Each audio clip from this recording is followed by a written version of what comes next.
ഞാൻ ഈ മൂന്നെണ്ണം എനിക്ക് പറയുകയാണെങ്കിൽ ബ്രോസ്റ്റ് വേണോ, അൽഫാം വേണോ, ഷവായ വേണോ എന്ന് വെച്ചാൽ ഞാൻ അത് ഷവായാണ് പ്രിഫർ ചെയ്യുക. Because shawaya out of the three shawaya is the best method of eating chicken. നമ്മുടെ ഫുഡിൽ ലാക്കിംഗ് ആയിട്ടുള്ള അല്ലെങ്കിൽ ഡെഫിഷ്യൻസി ഉള്ളത് പ്രോട്ടീനാണ്. നമ്മുടെ ഫുഡിൽ അധികമുള്ളത് കാർബോഹൈഡ്രേറ്റ് ആണ്. എന്ന് വെച്ചാൽ കാലറി കൂടുതൽ, പ്രോട്ടീൻ കുറവാണ്. നമുക്ക് വേണ്ടത് ആക്ച്വലി പ്രോട്ടീൻ കൂടുതലും കാലറി കുറവാണല്ലോ വേണ്ടത്. അപ്പോൾ chicken is one of the best protein actually. ഇപ്പം നമുക്ക് നമ്മുടെ നാട്ടിൽ കഴിക്കാൻ കിട്ടുന്ന ഫുഡിൽ ഒരു ബെസ്റ്റ് ഫുഡ് തന്നെയാണ് ചിക്കൻ. പക്ഷേ ചിക്കൻ നിങ്ങൾ എങ്ങനെ കഴിക്കണം എന്നുള്ളതാണ് ഭയങ്കര ഇമ്പോർട്ടൻറ്റ്. ഇപ്പം ഞാൻ പറയുകയാണെങ്കിൽ the most unhealthy way of chicken കഴിക്കുന്നത് ഫ്രൈഡ് ചിക്കൻ. നമ്മൾ ബ്രോസ്റ്റ് ഈ അങ്ങനത്തെ പലതും ഇന്ന് അവൈലബിൾ ആണല്ലോ, അറിയാലോ, ഫ്രൈഡ് ചിക്കൻസ്. അതാണ് വേസ്റ്റ്. കാരണം എന്ന് വെച്ചാൽ ആ പ്രോട്ടീൻ്റെ ഗുണങ്ങൾ മുഴുവനും ആ ഫ്രൈ ചെയ്തത് കൊണ്ട് കാലറി കൂട്ടുന്നത് കാരണവും മറ്റ് ഫാറ്റി കണ്ടന്റ് കൂടുന്നത് കൊണ്ട് അത് ഇല്ലാതായി പോവാണ്. പിന്നെ രണ്ടാമത് നമ്മുടെ നാട്ടിൽ കിട്ടുന്ന മറ്റൊരു ചിക്കനാണ് ഈ അൽഫാം എന്ന് പറയുന്നത്. അൽഫാം എന്ന് വെച്ചാൽ ഗ്രിൽ ചിക്കൻ. അത് നമ്മൾ കരിയിൽ വെച്ച് ബേൺ ചെയ്തിട്ടാണ്. പക്ഷേ അതിൽ പ്രോട്ടീൻ ഉണ്ട്, പക്ഷെ അതിന് വേറൊരു ദൂഷ്യവശമുണ്ട്. അതെന്താണെന്ന് വെച്ചാൽ അത് മീറ്റ് കരിയുന്നത് കാരണം ആ കരിഞ്ഞ മീറ്റ് കഴിക്കുന്നത്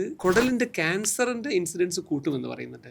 so that is also not very healthy. So I prefer നമ്മുടെ നാട്ടിൽ കിട്ടുന്ന ഷവായയാണ് ഈ മൂന്നെണ്ണത്തിൽ ഏറ്റവും ബെറ്റർ എന്ന് ഞാൻ പറയാം. കാരണം അതിൽ നമ്മൾ ഫ്രൈ ചെയ്യുന്നില്ല, അതിൽ ഓയിൽ നമ്മൾ ഉപയോഗിക്കുന്നില്ല, പിന്നെ രണ്ടാമത് അത് കരിയുന്നുമില്ല. സോ അത് പ്യൂർലി പ്രോട്ടീൻ ആണ്. അതിന്റെ സ്കിൻ ഒഴിവാക്കുകയാണെങ്കിൽ ദ മോസ്റ്റ് പ്രിഫേർഡ്. സ്കിന്നും കൂടി ഉണ്ടെങ്കിൽ അതിന് ടേസ്റ്റ് ഉണ്ടാവുള്ളൂ, പക്ഷെ അതിൽ കുറച്ച് ഫാറ്റിന്റെ കണ്ടന്റ്സ് അധികം ഉണ്ടെന്ന് മാത്രം. സോ പ്രോബബ്ലി ഈ ചിക്കൻ ഇങ്ങനെ കഴിക്കുന്നത്, ഞാൻ ഈ മൂന്നെണ്ണം എനിക്ക് പറയുകയാണെങ്കിൽ ബ്രോസ്റ്റ് വേണോ, പിന്നെ അൽഫാം വേണോ, ഷവായ വേണോ എന്ന് വെച്ചാൽ ഞാൻ അത് ഷവായാണ് പ്രിഫർ ചെയ്യുക. Because shawaya out of the three shawaya is the best method of eating chicken. നമ്മുടെ നാട്ടിൽ കിട്ടുന്ന ഈ ചിക്കൻസിൽ ഇപ്പോൾ ഏറ്റവും കോമൺ ആയിട്ട് വരുന്നത് ഒന്ന് ബ്രോസ്റ്റ് ആണ്, കുട്ടികൾക്ക് ഏറ്റവും ഇഷ്ടമുള്ളത്. അത് ഇസ് നോട്ട് ഹെൽത്തി. രണ്ടാമത് വരുന്നത് ഈ പറഞ്ഞ മാതിരി അൽഫാമാണ്. അത് കരിയുന്നത് കൊണ്ട് അതിനൊരു ക്യാൻസർ റിസ്ക് ഉള്ളത് കൊണ്ട് അതും ഒരു ഹെൽത്തി എന്ന് പറഞ്ഞുകൂടാ. മൂന്നാമതുള്ളത് നമ്മുടെ ഷവായാണ്. ഷവായ റീസണബിളി ഹെൽത്തി ആണ്. കാരണം അതിൽ മറ്റേ ഓയിൽ നമ്മൾ ചേർക്കുന്നില്ല, പിന്നെ മറ്റൊരു കാര്യം അത് വന്നിട്ട് കരിയുന്നുമില്ല. പക്ഷേ അതിനേക്കാളും ബെസ്റ്റ് എന്തായിരിക്കും എന്ന് വെച്ചാൽ സ്റ്റീംഡ് ആയിട്ടുള്ള മീറ്റ്. പക്ഷേ സ്റ്റീം ചെയ്തിട്ടുള്ള ചിക്കൻ കഴിക്കാൻ വലിയ ടേസ്റ്റ് ഉണ്ടാവില്ല. പക്ഷേ